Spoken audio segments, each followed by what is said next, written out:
Attention mga SSS pensioners, dalawang importanteng bagay magaganap ngayong darating na December 29, 2025, dapat alam nyo. Una po, para sa ating mga pensyonado na merong buwan ng kapanganakan nitong Disyembre at ang edad ay 80 pataas. Kayo po ay required na mag-comply ng Annual Confirmation of Pensioners or SSS ACOP. At ito nga po ay deadline o huling araw ng pag-comply ngayong Disyembre 29 sapagkat holiday na po ang December 30, 31 hanggang Enero 1 dahil nga po sa magkasunod-sunod na holidays papuntang bagong taon.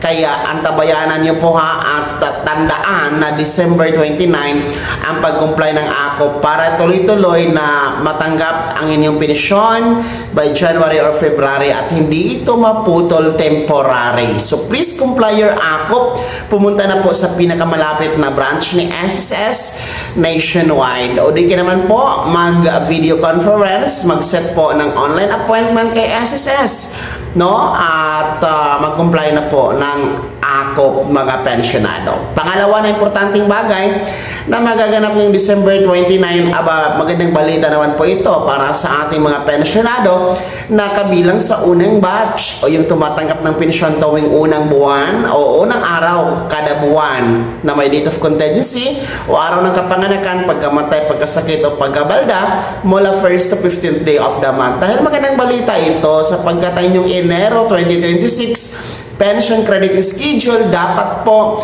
ay Enero 1.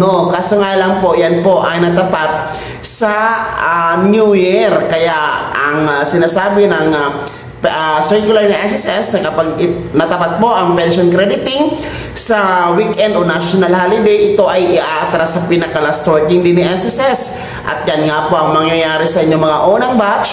Instead of January 1, atras po tayo sa November 21. Ang inyong pong pension crediting for January ay magaganap, no?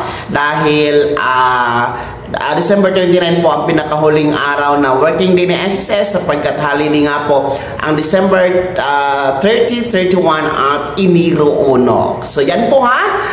Kahit pa paano mas maaga nyo po makukuha ang inyong Enero na pensyon, mga unang batch at magagamit nyo po sa pagsalubong ng bagong taon.